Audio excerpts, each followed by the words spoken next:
Vocês estão me vendo, pelo menos? Estão me ouvindo? Sim. Oi.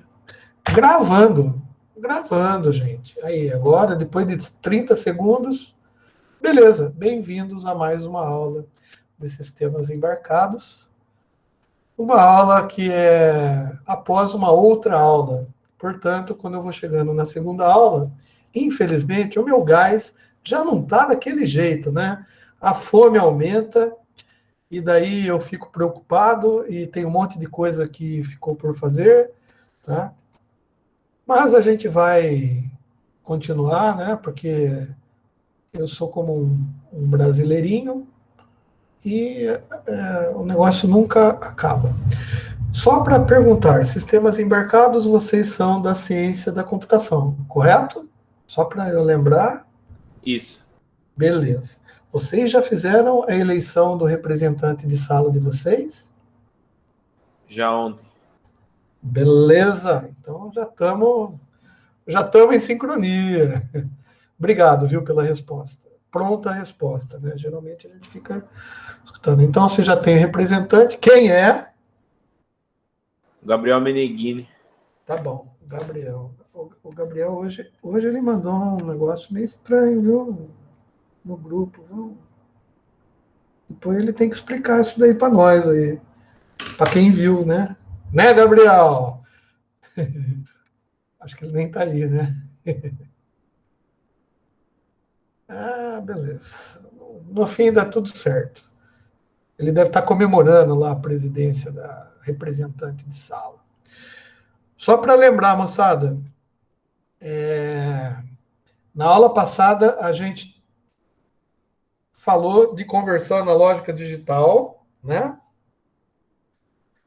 Eu expliquei como Separou em amostragem. Tá, eu parei em amostragem. E deixa eu ver onde que está a amostragem. Aqui. A amostragem. Estava mostrando esse negócio aqui, certo? Sim. Então, beleza. Obrigado. E é daqui que a gente vai, então. Bom, daí eu estava falando o que é a amostragem para vocês.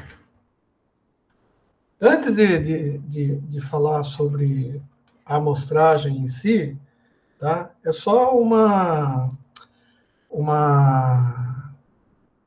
uma explicação, né? Vamos ver, né? Por que que a gente precisa digitalizar as coisas? Bom, todos nós sabemos. Nós precisamos digitalizar por causa que os computadores só trabalham com sinais digitalizados. Legal. E os sistemas embarcados também trabalham com sistemas digitalizados. Ótimo. Por isso que a gente está aprendendo como fazer isso daqui. Essa matéria de sistemas embarcados é uma matéria muito ampla. Ela é muito ampla mesmo, né? A gente podia divagar por vários ramos aí, vamos dizer assim, da eletrônica, tá? Eu já disse para vocês que uma das primeiras coisas que a gente precisava entender é um pouquinho de eletricidade e eletrônica. Por quê? Porque quando a gente for fazer programação em sistemas embarcados, por exemplo, a gente vai fazer controles e vamos atuar com esse sistema embarcado em outros sistemas. Esses outros sistemas não necessariamente serão digitais, né? A gente pode, por exemplo, fazer um sistema embarcado numa fábrica, por exemplo, para controlar braços robóticos, né? A robótica utiliza muito o sistema embarcado. Então, a gente precisa ter isso na cabeça, que nem tudo que a gente vai controlar ou todas as informações que a gente vai receber para processar dentro do nosso sistema, dentro do nosso programa, dentro do nosso hardware, vai ser digital, né? Então a gente precisa converter isso daí. Quando a gente fala de conversão, tá? É muito interessante a gente notar que, cara, quando você for procurar qualquer coisa para converter analógico digital lá na internet, você obviamente vai lá no Mercado Livre, né? Eu vou comprar, vou fazer alguma coisa. No Alibaba, sei lá onde você vai, e você vai colocar lá conversor analógico digital, né? Ou DAC, né? Que eles chamam muito, né? Que é o Digital Analog Converter. Tá? E daí vai aparecer lá para vocês um monte de plaquinha, um monte de circuito, um monte de CI. A nossa intenção não é aprender a usar o que os outros vão vender para a gente, né? A nossa intenção é entender como que aquele negócio funciona, tá? Por quê? Porque se a gente entende como funcionam as coisas, a gente consegue ter mais argumentos e criatividade e conhecimento para a gente fazer o que a gente está querendo fazer funcionar. E não sei se vocês lembram, mas uma das coisas que eu falei, que eu achava importante a gente rever, tá? É aonde, né? Ou seja, é essa dúvida aqui, né? Como fazer a minha eletrônica, tá, funcionar da maneira que eu quero para aquele sistema. Muitas vezes a gente acha que isso acontece apenas com programação. Realmente, você consegue fazer, desde que o cara que tenha preparado o hardware, preparou o hardware para aquilo, a gente consegue fazer, né, por programação, muitas coisas. Tá? Mas eu acho que isso daqui é uma coisa que é muito importante para a vida da gente, tá? E a gente, na computação, a gente vai se deparar com conversão digital analógica em muitas áreas, tá? E a gente precisa entender, e é por isso que eu estou tentando explicar. E eu falei que a amostragem, né, nada mais é do que você pegar amostras, ou tempos de amostra dos sinais. Eu fiz esse desenho aqui muito mal feito, tá? Mas é assim, se eu pegar um sinal conhecido, analógico, e fizer a amostragem dele, dependendo de como eu fizer a amostragem, tá, eu vou conseguir esse sinal assim picotado, né? A ideia é essa. E para eu fazer a amostragem, eu preciso de um clock, de uma referência, tá? Esse clock pode vir de várias fontes. Como a proposta é a gente fazer sistemas digitais a partir de sinais que a gente já conhece, seria interessante a gente aprender a digitalização de um sinal de voz, porque o sinal de voz é um sinal mais conhecido, muito estudado, todo mundo já sabe como que ele se comporta. Tá? Então, a gente vai utilizar como base um sinal de voz. Só que a gente não pode usar um sinal complexo, para a gente pelo menos aprender. Por isso que eu estou usando uma senoide, representando que essa senoide seja um canal de voz. Legal. O canal de voz, gente, de voz humana, os caras estudaram o canal de voz humana em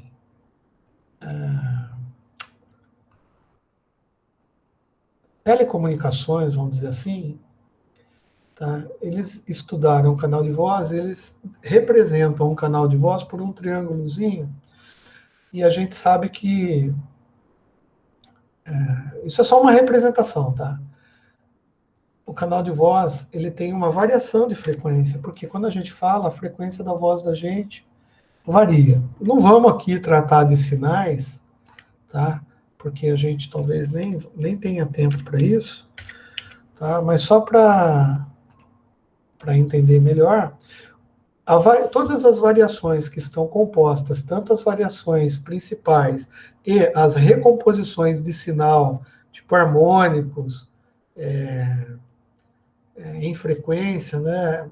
A frequência fundamental, timbre, tudo isso daí está misturado na voz da gente. Né? O som que a gente produz é uma coisa muito complexa, né? E para que ele seja melhor reproduzido, a gente precisa de uma faixa de frequências, tá? E uma faixa de frequências que vai desde uma frequência baixa até uma outra frequência um pouco mais alta. A faixa de frequência é a subtração de frequências. Apesar de toda a energia da nossa voz estar presente mais ou menos aqui, tá? No entorno de 300 Hz, mais ou menos, 400 Hz, tá? A energia, ela na realidade ela não é só isso, ela consegue se espalhar nessa faixa de frequência, e na realidade ela espalharia até mais, porque a gente tem vários harmônicos, ou infinitos harmônicos que a gente produz com níveis baixinhos de intensidade, que a gente não consegue escutar até. Inclusive, a gente não consegue escutar, ou porque o nível é muito baixo, ou porque a frequência é muito alta. Mas são os harmônicos. Quem estudou música pode lembrar, né, do que são as oitavas, né? Ou seja, o primeiro harmônico, segundo, terceiro, quarto, quinto, que são as oitavas da mesma nota. Então, o Lá, você pode reproduzir ele com um certo timbre e intensidade, e depois você pode reproduzir os harmônicos dele. No violão, você vai apertando as cordas e vai mudando os harmônicos e vai chegando lá. A voz é a mesma coisa. Então, não é uma coisa assim tão simples estudar, né, a voz humana. Por isso a gente vai aproveitar os estudos feitos, que dizem que se a gente usar uma faixa de frequências até 4 kHz aqui, a gente consegue reproduzir a voz humana com qualidade, com timbre, com todas as características naturais de uma voz humana. Isso foi usado na rede de telefonia muito tempo atrás e tal. Tanto é que antigamente vocês podem notar que os telefones das redes públicas comutadas, né, o fixo mesmo, até uns 20 anos atrás, uns 15 anos atrás, era perfeito, você consegue reconhecer a pessoa que está falando do outro lado. Hoje já não mais, porque o sistema está digitalizado, e quando a gente digitaliza, a gente faz isso, a gente faz amostras. Então a gente não consegue reproduzir um sinal perfeito na recepção. Por quê? Porque o sinal foi amostrado e depois a gente vai ver que ele vai ser quantizado e codificado. Tá? E hoje acontece isso até na rede pública, né? Porque as transmissões entre as centrais telefônicas, essas transmissões elas são digitalizadas no meio lá. Então, quando você reproduz a voz, mesmo que você esteja escutando uma voz analógica, porque é assim que a gente escuta, óbvio, né? O que a gente está vendo é uma reprodução, não é bem o sinal que foi transmitido, né? Legal. Isso posto, eles chegaram à seguinte conclusão. Next propôs uma ideia de que para você conseguir reproduzir uma senoide, tá? E daí eu vou pegar aqui a máxima frequência transmitida. Como que a gente faz isso em telefonia, cara? Os caras usam umas flechinhas assim, ó. Vou até umas flechinhas mais grossinhas e de outra cor, para representar frequência. Tá? Então, essa setinha aqui serve para representar vetor, serve para representar um monte de coisa, tá? Num plano XY, tá? Vamos imaginar que iria colocar isso daqui num gráfico, tá? Um gráfico de frequência. Frequência, ó, não estou mexendo no tempo, tá? Estou fazendo um gráfico de frequência. Ou seja, aqui é 0 Hz no começo e depois vai. E frequência, cara, vai até raios X, neutrinos, saca? É a frequência de vibração das coisas. É quantas vezes, né? O Hertz, quando definiu frequência, ele definiu como sendo, tá, a variação de alguma coisa em um tempo determinado, 1 segundo. Tá? Então, uma coisa que vibra num segundo, o Hertz falou, isso daí, essa vibração, pêndulo, né, vai e volta e tal, isso daí é Hertz. Tá? Eu vou definir como sendo o meu nome, óbvio, né? Hertz. Beleza. Então, a gente define frequências como setinhas. Então, uma frequência de 4 kHz, num gráfico de amplitude, por exemplo, a amplitude é nível, né, intensidade, tá? Por F de frequência, a gente definiria assim. Legal. Então, a gente até diz que isso daqui é o domínio da frequência e tal, mas a gente não pega muito essas definições, não. A não ser que alguém queira se aprofundar, daí teria que falar comigo, daí a gente aprofundaria mais o conhecimento sobre esse respeito. Mas vocês devem ter uma matéria que chama processamento digital de sinais. eu acho. Se vocês tiverem essa matéria, vocês vão ver isso daqui com mais matemática e tal. Por hora, para a gente precisa só amostrar isso daqui, né? Amostrar uma frequência de 4 kHz, uma senoide, portanto, uma variação de 4 kHz, é a mesma coisa que eu pegar essa senoide aqui, ó, tá? Que aqui o desenho dela está no tempo, né? A gente está vendo que nem aqui, ó, isso daqui tudo, se eu fosse fazer um gráfico, isso daqui não está na frequência, isso daqui está no tempo, tá? Então, costumeiramente, a gente está mais acostumado a desenhar as coisas no tempo, no domínio do tempo, amplitude e tempo. Clock acontece para a gente no tempo. Tá? Mais fácil de entender. Um sinal de onda quadrado acontece no domínio do tempo. Um sinal de onda senoidal acontece no domínio do tempo. Cada ciclo desse, tá? Se for em 1 segundo, é 1 Hz. Tá? Se eu tiver 2 ciclos no mesmo tempo, em 1 segundo, tá? Seriam 2 Hz em 1 segundo. Tá? E assim vai, então vai aumentando. 4 kHz, tá? Significa que essa frequência é uma vibração, né, que vibra 4.000 vezes por segundo. Cara, e 4.000 vezes por segundo é muita coisa, né? 4 kHz. Em comparado com voz, tá? É uma voz muito aguda, mas a gente conseguiria escutar 4 kHz. Se eu tivesse um gerador, eu geraria para vocês uma frequência senoidal com amplitude fixa, vibrando em 4 kHz. Para a voz, como a gente sabe que o canal, essa energia de voz, ela vai ser dispersa aqui, enquanto a gente está falando, vai ficar mudando aqui de amplitude, de frequência, porque ninguém fala uma frequência fixa, né? E amplitude fixa, a gente varia, a amplitude varia a frequência, tem espaço e tal, né? Mas chegaria a 4 kHz, que é a frequência máxima que um canal de voz, de repente, pode... Tem mais, tem energias que passam disso quando a gente fala, pode até ter, mas é tão pequenininha, o nível é tão baixo, que a gente não consegue ouvir.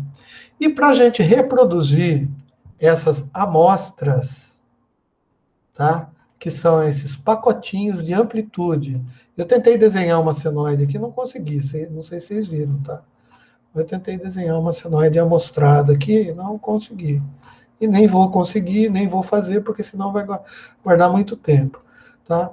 Na recepção, a gente receberia algo, né, que são só pacotes de energia, né, que representam, tá, uma frequência amostrada. Mas, para que a gente tenha uma recomposição suficiente para que na recepção a pessoa entenda que esse sinal de 4 kHz, por exemplo, que é um sinal fixo, tá, em 4 kHz, fosse escutado de uma maneira sem muita distorção, você precisa amostrar esse sinal a pelo menos 2 vezes a frequência máxima que você vai transmitir.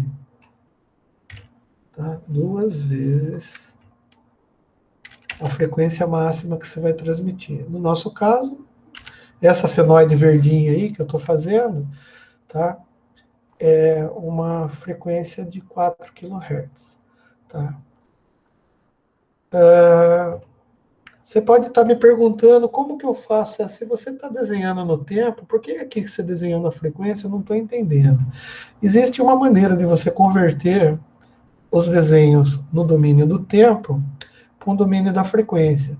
Seria a mesma coisa que você fazer uma translação vetorial do sinal. Então, imagina que eu tenho um plano aqui, né, que é o plano XY, vamos imaginar assim, e eu tenho uma terceira dimensão que eu poderia chamar de Z.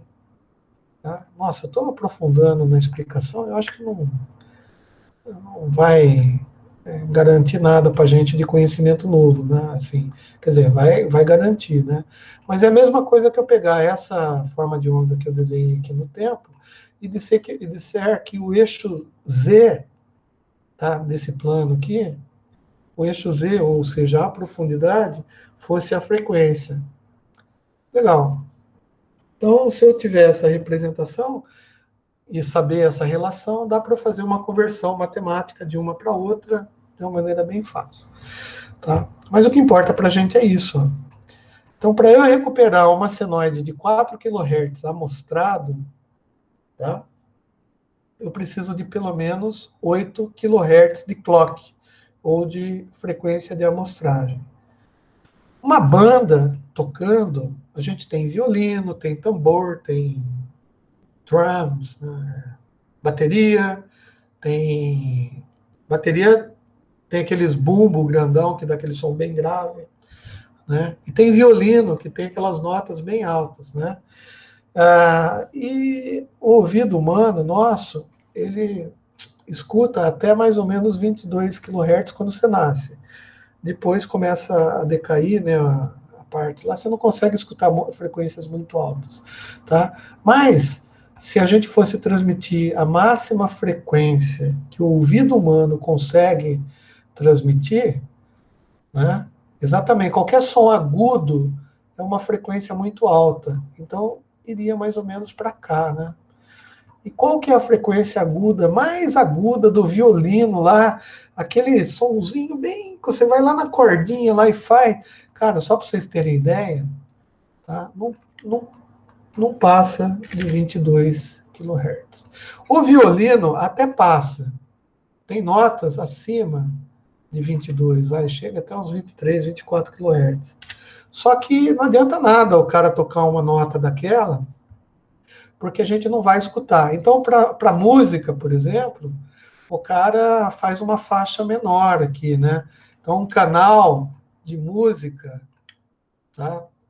Se o canal de voz vai até 4 kHz, que é o máximo que tem no canal de voz, um canal de música, gente, por que não dobrou o negócio aqui? Agora sim.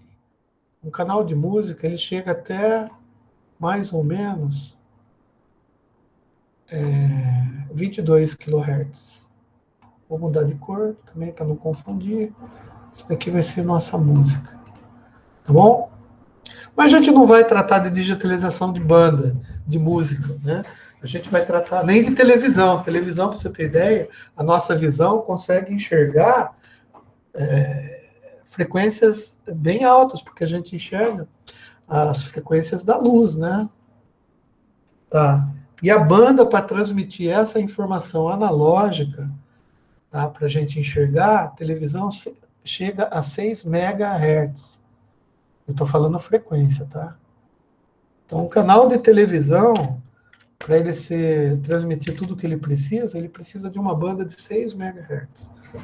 Por isso que os canais de televisão, canal 2, canal 4, canal 5, canal 6, canal 7, canal 8 da TV analógica, né?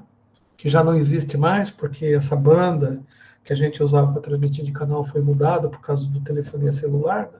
Mas agora a gente tem os canais lá do 18 ao 88, né?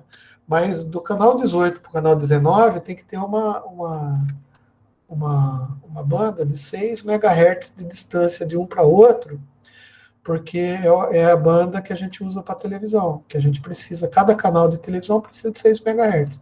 Então o canal 18 tem uma frequência lá e tem uma largura de banda de 6 MHz. E o canal 19 começa de 6 MHz depois do canal 18. E o canal 20 começa a 6 MHz depois. Mas, é um sinal mais complexo aqui, né? Porque televisão tem que levar visão e tem que levar voz. E geralmente voz estéreo, e mais ainda. Leva outros componentes, por exemplo, subtítulos, lá os caps lock, os closed caption, né, que eles chamam para deficiente visual, né? Às vezes, não, deficiente visual não, né? Deficiente auditivo. Vocês entenderam, né? O que eu queria... Não ia ajudar muito aí, né? Então. Mas daí a frequência é maior, né? Então a taxa de amostragem para transmitir sinal de TV é bem maior. A taxa de amostragem para transmitir música é bem maior do que 8 kHz, tá? E a taxa de amostragem para transmitir voz é 8 kHz. Ou seja, essa senoide, tá? Vamos imaginar que seja de 4 kHz, vou até fazer mais ou menos no tamanho, né, que é metade, 8 é o dobro, né? Então, essa senoide precisaria de, no mínimo, 2 vezes a frequência dela para ser recomposta lá na recepção. Legal, então é assim que a gente faz. Esse sinal amostrado, ele já é um sinal digital. Por quê? Porque ele já tem níveis, apesar de ter níveis diferentes, ele tem interrupções no tempo. E a gente aprendeu, já falei para vocês, que uma das características de um sinal digital é quando tem descontinuidade no tempo. Tá?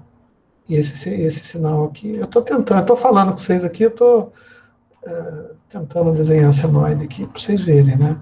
Essa senoide, se você pegar a amplitude, a envoltura dela... Oi? Alguém perguntou? É o Guilherme falando. Fala, Guilherme. A questão lá do canal de TV lá que você falou que é 6 MHz, né? Uhum. No caso, cada faixa, tipo, dessa largura, cada uma vai transmitir um dado diferente, um tipo de informação diferente? Então, isso vai depender do tipo de modulação que a gente vai desenvolver. Daí vem conceitos de telecomunicações. Tá? O que é uma modulação? A modulação é você preparar o sinal, tá? De uma forma que ela seja melhor para ser transmitida. No nosso caso, quando a gente pode entender, na nossa área, modulação como sendo aquela codificação de linha que você usa para jogar os bits na rede Ethernet, por exemplo. A placa de rede pega um sinal digital, né, porque está pegando do computador, que vem através dos barramentos de dados dentro de um sistema digital, não é assim que funciona? Tá? Esses sinais são inseridos dentro de alguns, encapsulados dentro de alguns protocolos, tá? Por exemplo, TCP/IP. Então tem lá toda aquela parte de protocolo TCP/IP, né? Que são bits que são inseridos, né? Num quadro de bits. Esses bits são inseridos lá dentro da área de dados desse quadro TCP, né? E o IP já está lá dentro também, porque o IP é endereçamento. Esses quadros TCP são encapsulados dentro de um protocolo de rede, um protocolo de nível de rede, né? Da camada OSI, tudo isso vocês já devem ter visto. Né? Esse protocolo Ethernet, todo mundo que ensina rede deve ter falado para vocês, olha, então tem o Medium Access Control, tá? Que cuida da ordenamento dos bits dentro da rede Ethernet, como que esses bits são. Mas a rede Ethernet, o protocolo 802.2, tem as determinações de como é a codificação de linha. Qual que é a tensão dos bits que vão na rede. Não é assim? Eles podem usar codificação, sei lá, AMD, NRZ, lembra aquelas de não, return to zero, HDB3, CMI, tem um monte de codificação que eles podem utilizar. Né? No caso nosso, se não me falha a memória, a rede Ethernet usa HDB3. A HDB3, ela inverte os bits. Então, assim, bit 1, o primeiro bit 1 é assim, o próximo bit 1 é invertido. Tá?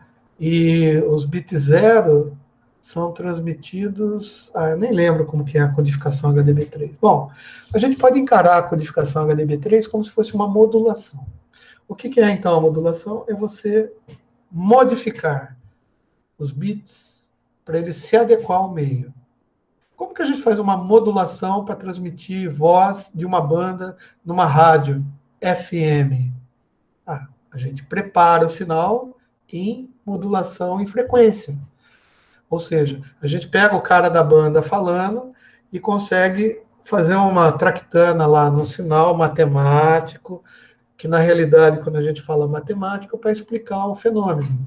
Mas o fenômeno é eletrônico, acontece num amplificador e num modulador lá, né, num rádio, tá? Que vai fazer o quê? Vai misturar as frequências de voz com uma frequência bem mais alta que pode ser transmitida.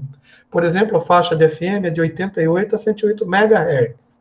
FM é uma faixa de frequência, tá? Que nem essa faixa, é uma banda de frequência, que nem essa que eu estou falando aqui, tá? Mas a gente toca música até 22 kHz.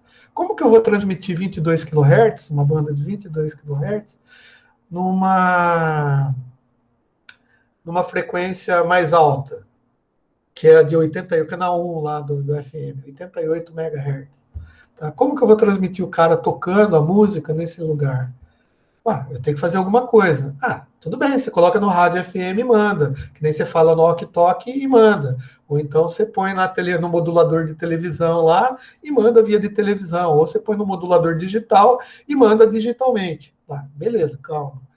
Legal, só que a banda de frequência é analógica, então eu tenho que modular numa banda, então eu tenho que usar uma preparação desse sinal de um jeito que consiga misturar com aquele sinal do 88 e mandar.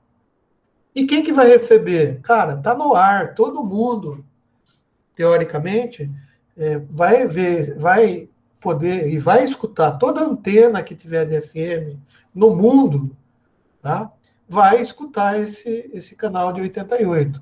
Só que o cara que está aqui em Limeira, se o transmissor tiver em Americana, ele vai escutar esse 88 MHz, tá? Com uma intensidade. Se o cara for para Pirassununga, ele já nem vai conseguir escutar isso daí, porque aqui no ar a gente tem uma atenuação, tá? Mas, para eu escutar, não basta simplesmente eu ter antena. Minha antena está recebendo esse sinal. Eu tenho que ter um outro equipamento, que a gente chama de equipamento rádio também, né? E no rádio tem um equipamento, uma partezinha lá que chama demodulador. E esse demodulador vai fazer o quê? Ele tem um filtro que vai filtrar só o 88. Portanto, só as pessoas que estiverem filtrando o 88 MHz, que é o primeiro canalzinho lá do FM, vai conseguir escutar essa banda verde falando aí, eu cantando, a música tocando. Legal isso, né? Na Ethernet, já não é uma modulação, mas é uma modulação diferente. Da mesma maneira que essa amostragem aqui, tá? Ela é um tipo de modulação, porque eu estou modificando o sinal. O sinal era analógico e passa a ser amostrado pulsado. Ele passa a ser um sinal que a gente chama de PAM, tá? PAM, que é uma modulação ou modificação, tá? Por amplitude de pulso. O que é um PAM? Beleza, eu posso pegar isso daqui, do jeito que está, com essa amplitude toda aqui, e mandar numa linha, num fio, para alguém. Tá? Esse alguém, lá na recepção, ele vai pegar esse sinal e, através de um filtro, é só um capacitorzinho, cara, porque PAM é tão fácil de você demodular, porque o sinal analógico é visual, dá até para a gente ver aqui, ó. Se eu conseguir colocar um filtro que consiga pegar esses pontos onde não tem sinal, né, e completar isso de um determinado sinal, né, tipo assim, ó, completar daqui para cá, depois completar daqui para cá, completar daqui para cá, né, encher isso daí de coisa, eu consigo obter o quê? A forma da senoide, não é? Não foi uma senoide que a gente transmitiu? Que a gente está pegando? Legal, a gente consegue recuperar com um filtrozinho bem simples. Mas é um PAM, já é um tipo de modificação do sinal que a gente está fazendo. Mas esse sinal, ele não tem nível 0 e nível 1. Você concorda comigo que é um sinal digital, porque ele tem descontinuidade, mas é um sinal digital que tem muitos níveis? Tá? É um sinal enário, é um sinal que tem muitos níveis. Esse tipo de sinal é passível de ser computadorizado do jeito que a gente entende? Só que para fazer isso, eu preciso de um demodulador, tá, desse sinal, que vai conseguir entender cada nível desse como sendo uma amostra. Ah, legal, dá até para fazer isso, né? Mas para fazer isso eu tenho que fazer o que a gente está tentando aprender aqui. Amostrar, quantizar e codificar. Por quê? Porque daí sim eu vou converter essa senoide num sinal totalmente digitalizado e codificado, passível de ser modulado em Ethernet e colocado na linha Ethernet para dentro dos protocolos Ethernet, lá na área de dados, dentro do TCP, do IP, conseguir ser transmitido de um lugar para outro dentro da rede Ethernet. É isso que a gente tem que fazer. Tá? Ah, mas por que você está falando isso, cara? Não tem nada a ver com o sistema embarcado. Pô, cara, tem tudo a ver com o sistema embarcado. Como eu falei para você movimentar um robô numa determinada empresa, tá? Você vai ter que programar alguma coisa com software, bits, para fazerem um comando para que o robô mova o braço. Legal, mas esse comando para fazer o motor do robô não é motor digital. O motor é analógico.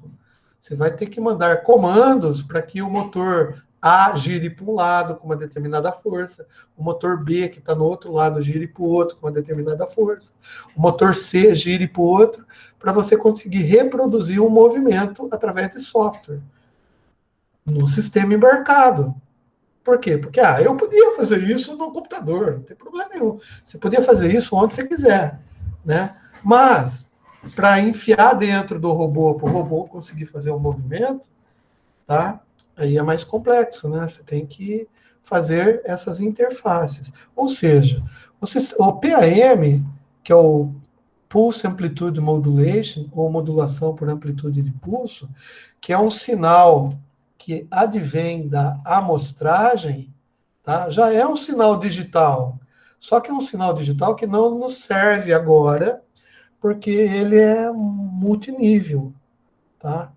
Então a gente tem que fazer o quê? Tem que pegar todos esses níveis aqui, ó, tá?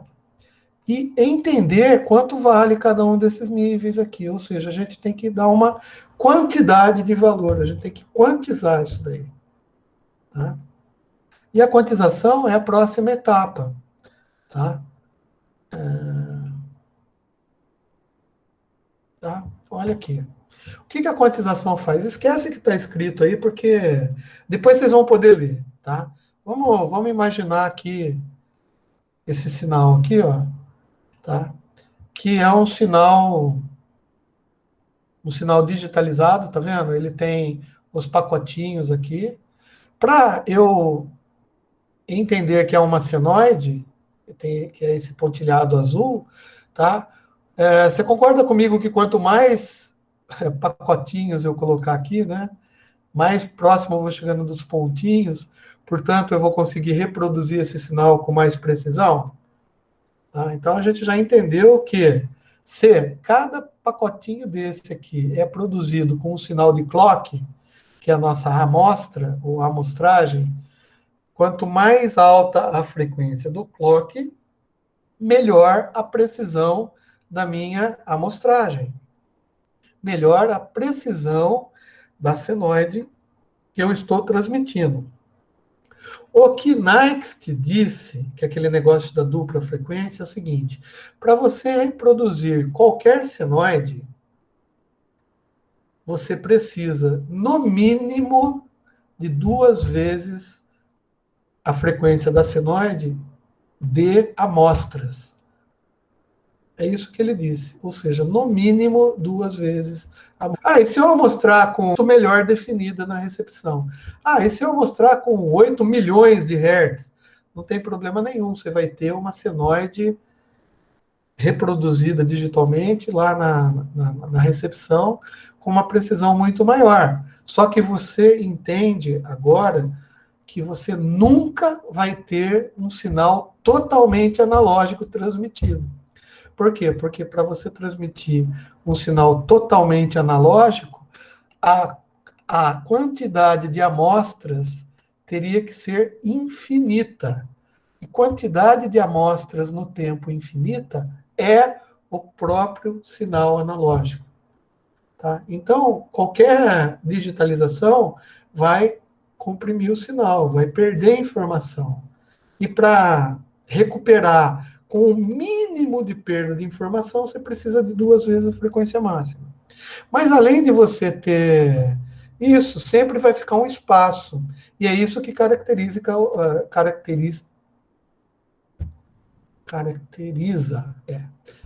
de vez em quando, o horário, a fome, né, dá 11, né? É isso que caracteriza o sinal digital, que sempre tem um tempo sem transmitir nada. É uma descontinuidade. Tá? Isso que a gente chama de descontinuidade. Tá? O Rafael perguntou ao frame por segundo.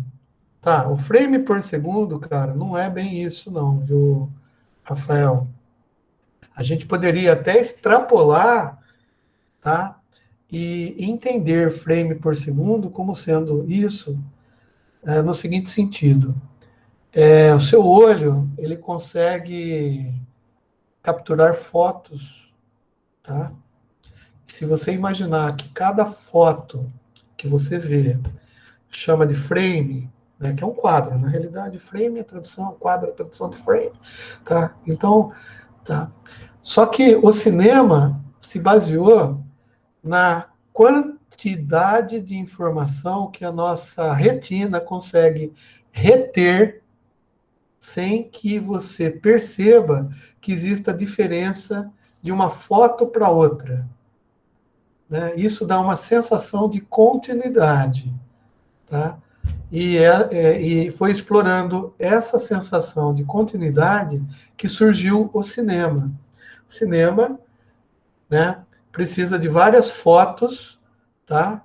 Com espaçamento X lá, em segundos em tempo, para que seu olho consiga recuperar isso daí, tá? De forma a não perder informação. No cinema, lá os primeiros filmes preto e branco, os caras usavam 20 quadros por segundo. Você vê que dá uma... Se você pegar aqueles filmes antigos, né, e for ver, dá um... A luminância fica variando. Aquilo a gente chama cintilação. Tá? Por quê? Porque o teu olho não consegue reter todos os quadros. Na televisão, a gente consegue fazer 60 quadros por segundo hoje. Não, mas já foi 30 quadros por segundo. Com 30 quadros por segundo, a sua retina consegue reter a informação sem haver cintilação. Tá? E daí já dá sentido de movimento. Se você tirar 30 fotos de alguém fazendo um movimento por segundo, você consegue ver o movimento ao reproduzir essas 30 fotos numa sequência, né? Consegue perceber o movimento. Tá? Tá. Kilobytes por segundo. Beleza, Rafael, desculpa, eu expliquei outra coisa, mas também serve de conhecimento, já fica aí na cachola dos 6, uma informação a mais. Ou seja, aula, cara, putz, você tá vendo? A gente tá vendo o sistema embarcado, mas para ver sistema embarcado, a gente vai viajar, cara. E é isso que faz a grandeza do conhecimento. Você poder viajar, que nem eu. É muito legal você poder saber de uma coisa e saber como utilizar essa coisa no que você está fazendo. Tá? É muito legal você saber que você vai fazer a transmissão de bits por uma rede Ethernet, tá? Se você souber realmente como que esses bits se comportam na rede. Por quê? Porque você consegue... É até mais fácil para entender os protocolos, as redes, entendeu? E no sistema embarcado é isso que eu estou tentando fazer, dar subsídios para que vocês entendam. Porque, cara, sistema embarcado tem gente que fala assim, pô, cara, mas eu não quero saber disso, meu negócio é só fazer o programa lá, é sentar no Arduino e programar e ver o negócio, ver o Arduino fazer o que eu quero. É só isso. Tudo bem, mas não é só isso, cara. Isso daí você vai ser um macaquinho programador. Ninguém quer sair de um curso de ciência da computação sendo um macaquinho programador de joguinho, ou macaquinho programador de Photoshop, ou macaquinho programador de HTML5. Tá? O cara quer sair de um curso de ciência da computação com conhecimento para entender muita coisa, além de simplesmente fazer um código HTML com CSS3 lá para fazer a interação de um site.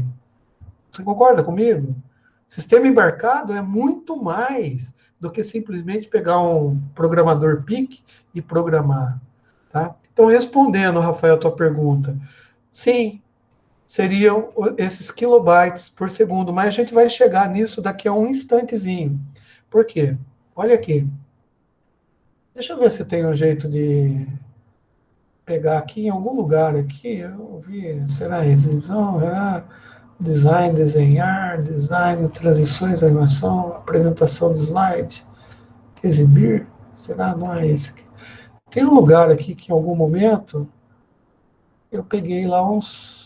Isso aqui, ó, inserir. Olha que bonito. Inserir, não, desenhar. Desenhar. Deixa eu ver se... Aqui, muito bem, é isso aí. Tá?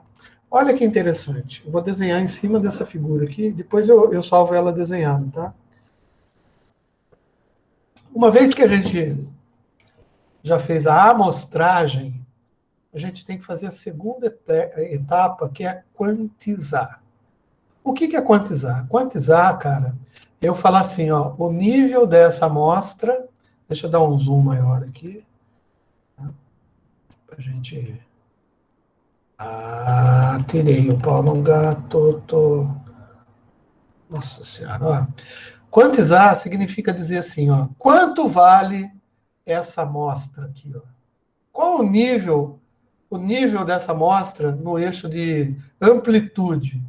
Quanto que vale? Cara, eu não sei. Tá? Eu poderia, por exemplo,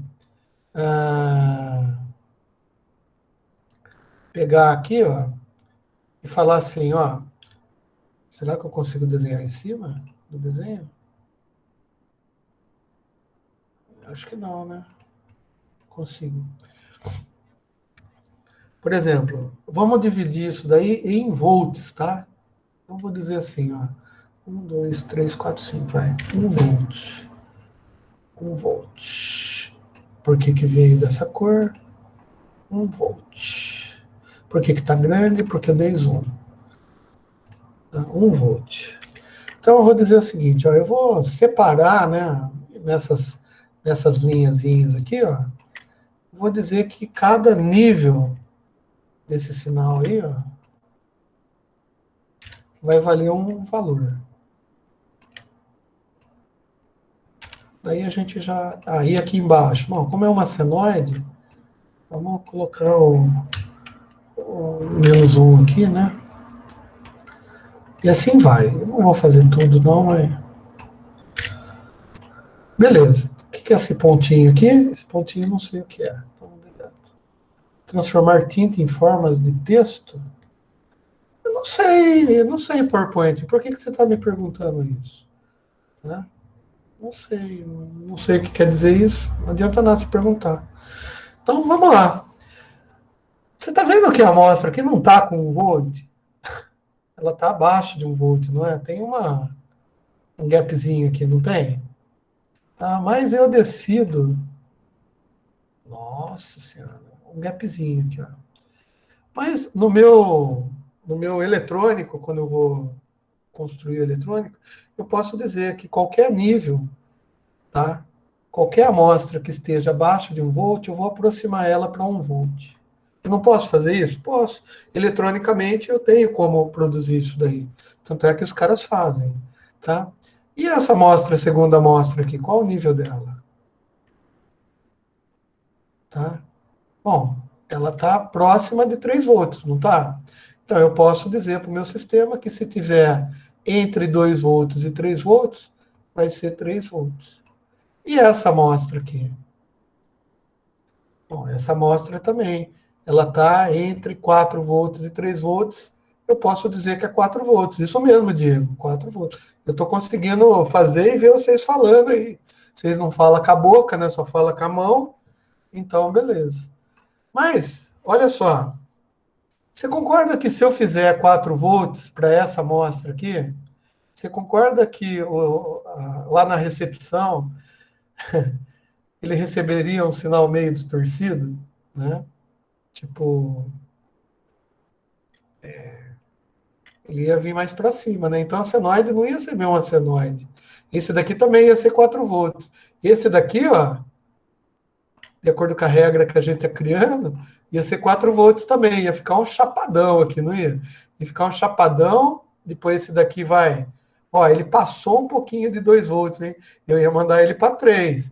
Ia ficar um chapadão meio distorcido. Não é assim? É. E a quantização, então, é exatamente isso. É você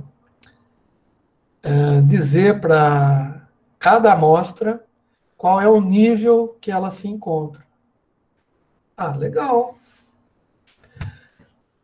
Existem várias técnicas para fazer isso. Uma dessas que eu falei, de aproximar para o maior, é uma das técnicas usadas.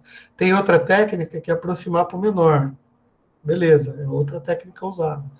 Tá? Tem outra técnica que faz o seguinte, cara, ele integra todo esse pacotinho aqui de energia, né, nesse tempo, faz uma integral de T0 até T mais 1, né, e daí a integral ele considera isso um, um bloco de energia, e ele diz, agora vai ser 1 volt. Mas e se for menos volts? Se fosse um bloquinho que desse meio, não tem problema. Então eu posso aumentar também a minha quantidade aqui de níveis, né? De níveis para acessar. O Diego falou que a aproximação ia zoar a amostragem. Realmente, a aproximação zoa a amostragem. Mas, independentemente de quantos níveis eu colocar aqui, ó, se eu for de 1 em 1, ou se eu for de meio em meio, eu só aumento o nível, mas sempre vai existir essa aproximaçãozinha. Concorda? E se eu fizer de 0,1 volts? Sempre vai ter isso. Então, isso daí, gente, a gente em telecom, em telecomunicações, lá o pessoal chama isso daí de ruído de quantização. Ruído. Tá? E esse ruído de quantização, ele também pode... escrever sem ler, né? Ele também pode implicar num monte de coisas, inclusive na própria modulação. Quanto mais ruído de quantização eu tiver, menor a minha capacidade de eu reproduzir o sinal na recepção. Depois que eu desdigitalizar, olha que bonito, desdigitalizar o sinal e transformar em analógico, se eu tiver ruído de quantização lá na minha digitalização, a minha desdigitalização vai ser uma porcaria, porque tem muito ruído de quantização. Legal, então, isso é a quantização. Ou seja, eu pego todas as minhas amostrinhas aqui, os níveis de amostrinha, e vou dar um valor para ele. Bom, quantos níveis de quantização eu uso? Eu posso usar? Bom, é o seguinte, primeiro que eu quero digitalizar, né? Então eu não posso usar nível dessa maneira. Eu já vou usar uma codificação. Tá? O que é codificação? A codificação é eu dar um valor digital que eu conheço, um hexadecimal, um binário, sei lá o quê, para esses níveis de quantização aqui, porque daí eu já quantifico ou quantizo e já codifico da mesma maneira, né? Pô, então eu vou ser esperto. Tem quantos níveis aqui? 1, 2, 3, 4, 5, 6, 7, 8, 9. 9 fica ruim. Mas se eu falar que tem 8 níveis aqui, a gente não sabe que 2 elevado a 8. Tá feio o negócio aqui, a minha escrita, mas eu não quero mudar o padrão dos slides, tá? Então, a gente sabe que 2 elevado a 8, né, 2 elevado a 3, na realidade, me dá as 8 possibilidades aí. Né? O digital não é assim que funciona? Vamos digitalizar, então já vamos usar esses conhecimentos que a gente adquiriu ao longo da nossa vida. Legal, então se eu tenho 8 níveis aqui, tá, eu posso usar códigos, né? Então, por exemplo, eu posso começar daqui de baixo e colocar 000, 001, 010, 01, 101, 110, 1, né? 101, 1. Nossa, eu pulei um, né? Mas no final aqui eu vou chegar no 1. Eu não sei contar em binário, né? Beleza, por que eu não sei contar em binário? Porque é muito mais fácil contar em decimal. A minha vida toda é feita em decimal. Da mesma maneira que eu não sei quanto vale, sei lá, 5 pés e 8 polegadas, tá? Para mim é muito mais fácil falar o sistema métrico, falar 1,85, eu tenho ideia do que é. Né? Falar, sei lá, 30 litros de gasolina, eu tenho ideia do que é. Se falar 12 galões, eu já não sei quanto que é. Entendeu? Eu não faço a mínima ideia do volume. Aqui é a mesma coisa, contar em decimal é muito mais fácil. Mas a gente está no mundo digitalizado, a gente está querendo digitalizar o negócio, a gente tem que fazer o negócio transformar em binário. Então, nesse caso aqui, eu coloquei 8 níveis, portanto, dá para contar em binário. Ou seja, eu pego cada uma das amostras que eu terei e codifico, né? Então, eu quantizo já codificando. Os caras de informática, vocês aí, né? E os caras de telecom, lá, os caras lá da engenharia, eles falaram assim, cara, tem alguns padrões aí que a gente usa, que a gente pode usar aqui e facilita a vida nossa. Por exemplo, e se eu usasse um byte, um byte para fazer essa codificação? Porque a gente já sabe o que é o byte, né? O byte não é 2 nibbles junto, são 8 bits. Legal, 8 bits dá mais condições aqui, ó. Porque se eu elevar 2 a 8, tá? Daí eu vou ter 256 possibilidades, ou 256 níveis de quantização. Pô, com 256, eu acho que o meu ruído de quantização vai diminuir. Por quê? Porque eu estou aumentando a quantidade de coisas aqui. Só que você tem que lembrar o seguinte: cada amostra dessa, ou cada uma das 8.000 amostras, tá, vão ser codificadas com 8 bits. Tá? Então, para eu transmitir um sinal de voz digitalizado da maneira mais pura que tem, eu preciso pegar. Daí eu vou reduzir o zoom aqui. Tá? Como eu sei que eu preciso de uma frequência de 2 vezes 4 kHz para o clock aqui, tá? E cada uma vai gerar uma amostra, tá? Eu vou fazer uma jogada aqui de sacanagem, em vez de chamar os 4 kHz, eu vou fazer um hertz ser um bit, tá? Ou seja, a variação de um bit para mim vai acontecer 1 bit por segundo. Tá? É isso que é essa aproximação que eu estou fazendo para a gente entender melhor. É mais ou menos assim que funciona mesmo. Mas eu tenho que fazer o bit se transformar num segundo para ver esse negócio aqui. Né? Então, a variação do bit aqui é 1 segundo. Então, vai ficar 4 kilobits. Né? Mas se eu multiplicar por 2, né? Porque eu precisaria de, no mínimo, para uma senoide de 4 kHz, no mínimo 8.000 amostras, né? Então, eu precisaria de 8 kilobits. Tá, legal. Então, vamos usar 8 kilobits aqui de amostragem. Certo? Tá, faz sentido isso para vocês, 8 kilobits? Né? Porque eu mudei de hertz para bits, né? Mas é só a variação no tempo, né? É o tempo do bit só. Tá? Então, dá para a gente levar legal isso daqui. Só que eu precisava daquela codificação que eu inventei lá, né? Que é eu usei 256 níveis que eu O pessoal acha que 256 já é legal, né? Ou seja, então dá para quantizar legal com 256, só que 256 significa que cada amostra dessa, né, eu vou pintar uma aqui de verdinho, cada amostra dessa vai equivaler a um código de 8 bits, tá? Que é uma palavra, né, um byte, tá? Que eu não sei qual é, mas eu vou colocar aqui. Eu não sei qual é, mas eu criei um aqui. Ficou bonito. Eu vou colocar... ficou bonito.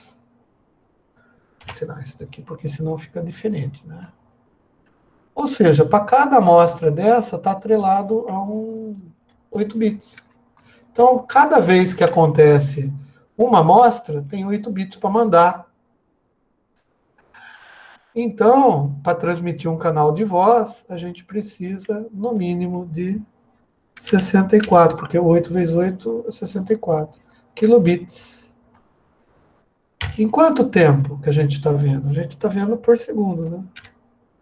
Por segundo. Então, é assim que a gente digitaliza um sinal analógico.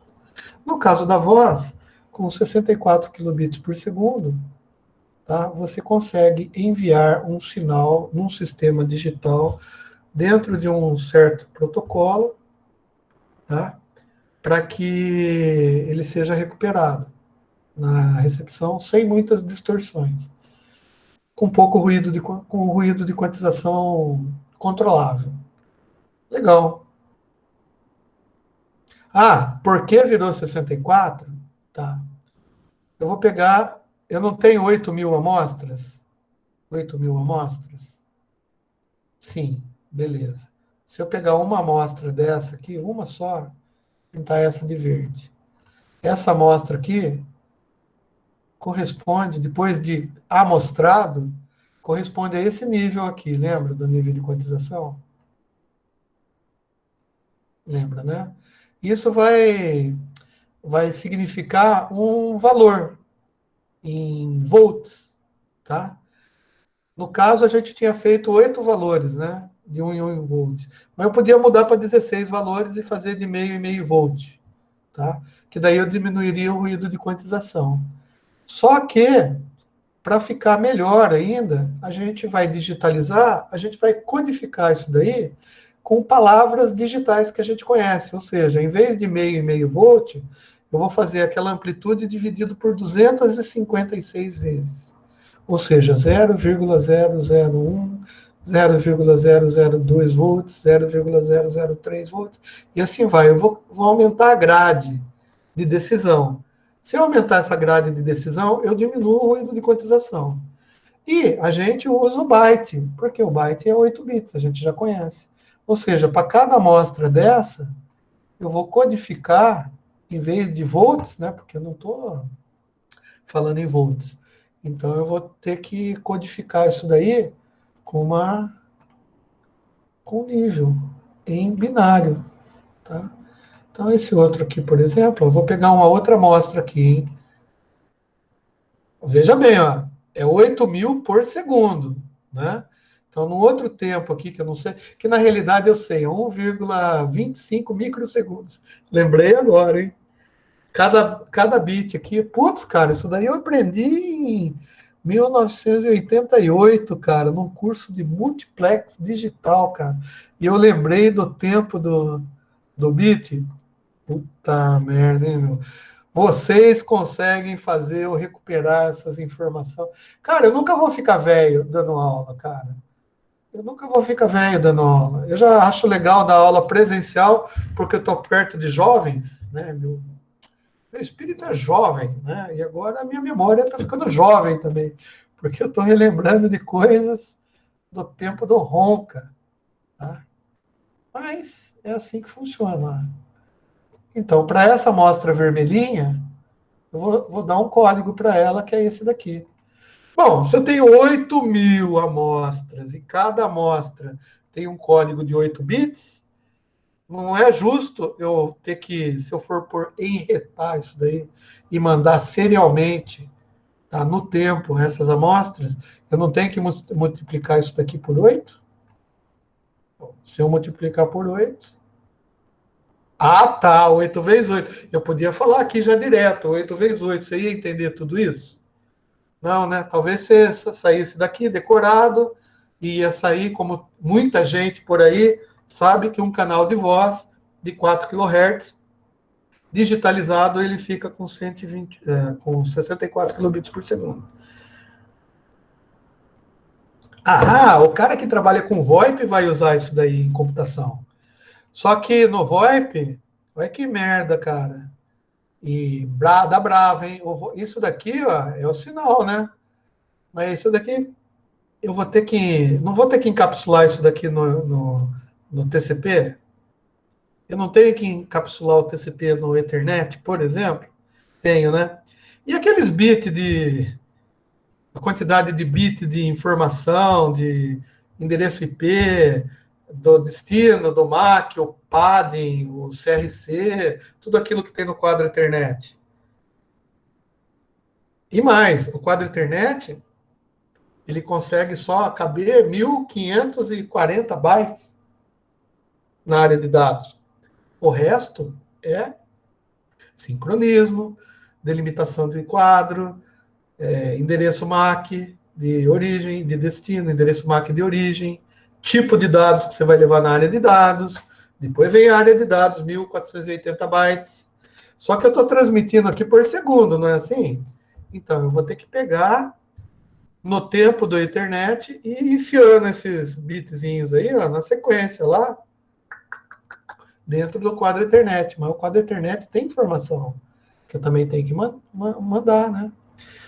Então, cara, para transmitir VoIP, eu vou precisar sobre VoIP, né? VoIP é voz sobre IP. Então, eu não vou nem usar o protocolo TCP, né? Eu vou enfiar a voz só no endereçamento IP. Mas o próprio endereçamento IP, que carrega o TCP, ele tem bits de IP de destino e IP de origem. E antes, no IPv4, a gente tinha pouco endereçamento, poucos bits ali, né? A gente tinha 32 bits para endereço de destino, 32 bits para endereço de origem, tá? E não faz CRC, o IP é só endereçamento. Mas agora, em vez de 32, a gente tem 128 bits para endereço de origem, no IPv6, né? 128 bits, e os bits vão aumentando, né? Depois você pega esse pacotinho que vai pegar alguns bits dessa amostra nossa codificada, né? Daí vai colocar dentro do protocolo Ethernet, né? Porque o VoIP sobre Ethernet é o melhor que a gente consegue fazer, né? Pelo menos o sistema de PBX aí dos prédios funciona assim, né? Rede Ethernet, põe VoIP em cima, o VoIP funciona na Ethernet, o IP é só endereçamento do voz. Pô, cara, mas mesmo assim, isso daí vai dobrar praticamente a taxa. Para transmitir VoIP, a gente não 64 é só para transmitir dados. Tá? O VoIP vai para mais de 128 kbps. Tá? Se a gente for fazer as coisas naturalmente, sem usar outra codificação. Porque daí você pode, né, digital, fio. Daí você pode, sei lá, usar qualquer algoritmo de criptografia aqui, né, o que a gente chama de expansão. Se bem que voz não é bem assim, porque aqui a gente está fazendo uma tradução aqui, né, mas a gente está distribuindo isso daqui linearmente, né, linear. Vai do 000 até 1. Mas, na realidade, para voz tem uma outra coisa que os caras usam, uma curva de compreensão, uma curva de compressão e uma curva de comprimir e expandir, de expansão, compressão e expansão, nossa. Tá vendo? Eu lembro das coisas de 6 anos atrás, mas às vezes, né, dá tilt aqui no cérebro do tio. Mas o que acontece aqui, cara, é que é assim, ó, a voz, ela se concentra mais com níveis mais perto aqui do centro, aqui, né? Porque ninguém fala gritando no telefone. Então, geralmente, eles acham assim que a maioria da voz se conserta aqui. Então, é que a senoide foi lá em cima, mas a voz fica aqui. Tem uns picozinhos? Tem.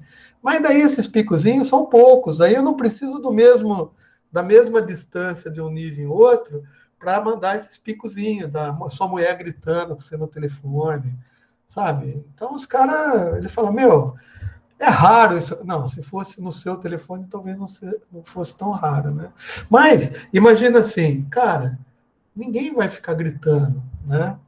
Então não vai ter muito pico. Então eu posso usar mais bytes para descrever a parte mais central aqui do sinal do que os picos, né?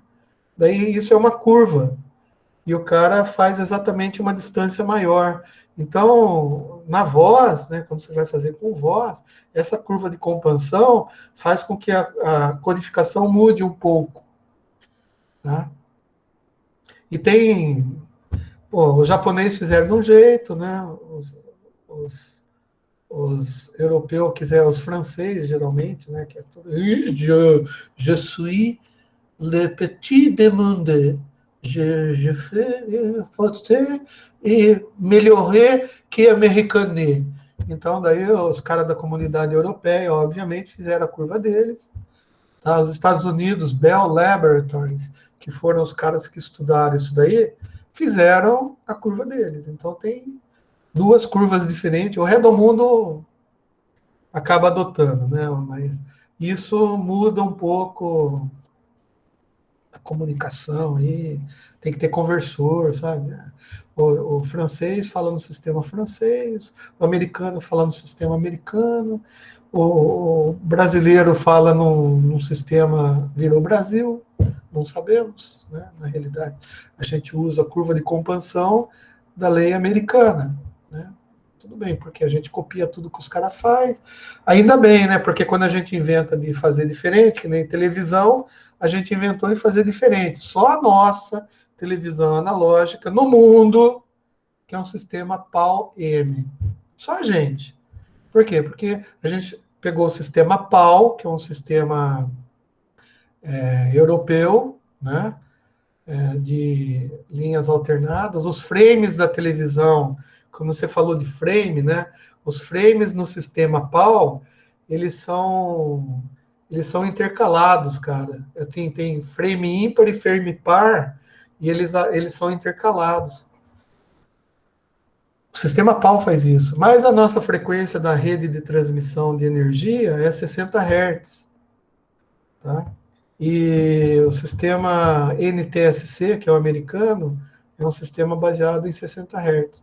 Então, o Brasil queria usar o sistema PAL, porque a imagem fica melhor, a distorção, diminui a distorção, como se fosse diminuir o ruído de quantização. Então, pega o sistema PAL. Mas a nossa rede, assim, então tem que usar o sistema NTSC. Não, então a gente vai fazer o sistema NTSC para preto e branco, e para colorir a gente usa o PAL. Só que a gente usa o PAL modificado. PAL-M. Quem que usa isso no mundo? Ninguém, só nós. Mas nós vai fazer porque nós é brasileiro, nós é bom, nós é fodão, nós faz do nosso jeito. Por isso que os analistas internacionais, eles não conseguem entender o Brasil. Não consegue, cara. Né? Se nem o brasileiro consegue, você acha que um analista político internacional vai entender o que se passa aqui no Brasil, cara? Né? Aqui nós faz o nosso, cara. Tomada, nós faz a nossa. Quem usa no mundo? Só nós. Que nós é bom, nós é fodão. Bom, beleza. Então deu para entender nessa. Depois eu vou passar um textozinho para vocês, mas é assim, ó. Amostragem, você faz amostras, tá? Quantização, você dá um nível para as amostras. E codificação, você codifica. No caso aqui está uma codificação em 3 bits, mas a gente usa uma codificação em... Tá? Ó, isso daqui é um exemplo da codificação em 3 bits, ou seja, cada intervalo de tempo, né, é mandado os bits que representam. Então, a multiplicação disso pela quantidade de amostras vai dar a taxa de transmissão em bits por segundo. Então, codificação já é a terceira etapa. Você viu que eu já economizei explicação, tá? A digitalização, ela é feita nessas 3 etapas. Cadê o negócio aqui? Cadê? Em algum lugar tá aqui. Em algum lugar tá. Eu juro que eu coloquei aqui em algum lugar, que eu não vou achar. Aqui. Tá? Então, vamos entender assim, ó, bem resuminho. A amostragem, ele discretiza o sinal no tempo, ou seja, quantas amostras por segundo eu vou ter no sinal. Quantização, ele vai discretizar ou diferenciar a amplitude do sinal amostrado, que eu vou aproximar ou não, né? E dependendo do nível de quantização. Tá, legal. E a codificação? A codificação eu vou atribuir códigos, geralmente binários, às amplitudes do sinal quantizado. Tá? Ou seja, aquele sinal de 0 volt, 0,1 volt, 0,2 volts, tá? Eu atribuí um código de 8 bits no meu caso. No caso que a gente está vendo agora. 8 bits. Aliás, deixa eu ver um negócio que eu vou mudar isso daqui para deixar compatível com os outros que eu estou fazendo, que agora eu estou fazendo tudo preto. Quer ver? Ó? Aqui, eu achei esse... Cara, eu achei essa transparência aqui. É horrível para vocês imprimirem, né? Daí é legal porque vocês não vão imprimir isso daqui. Tá? Mas, ó, para ver, não fica melhor, cara, na tela aí de vocês? Tá? Beleza, moçada. Então, infelizmente, eu terminei mais uma aula, né, falando da digitalização. Na aula que vem eu quero falar de transdutores. Transdutores são elementos eletrônicos que modificam o sinal. Tá? Como assim? Eles fazem uma modulação? Não. Eles simplesmente pegam o sinal, tá? Temperatura, por exemplo, e vão transformar aquilo, que é uma medir temperatura, em um sinal elétrico, que a gente vai usar nos nossos sistemas embarcados. Esse sinal elétrico, por enquanto, ele é analógico, mas a gente já pode, se quiser, fazer exatamente isso. A gente digitaliza ele e manda bit para a gente. É bem melhor, porque daí bit conversando com bit é bem melhor. Eu já perguntei para vocês, né? Vocês levantam. Então tá bom. Então, beleza. Moçada, ó, esse material eu já passei algumas coisas lá nas atividades, mas se vocês me derem um toque lá no grupo, vai ter que falar grupo do que é, né? Tipo assim, não basta falar, oh, manda aí, né? Fala assim, aqui é ciência da computação, sistemas embarcados. Manda o material aqui no grupo, daí eu mando o material em PDF para vocês. Que é mais fácil para mim também, talvez. Beleza? E eu vou jantar então, moçada.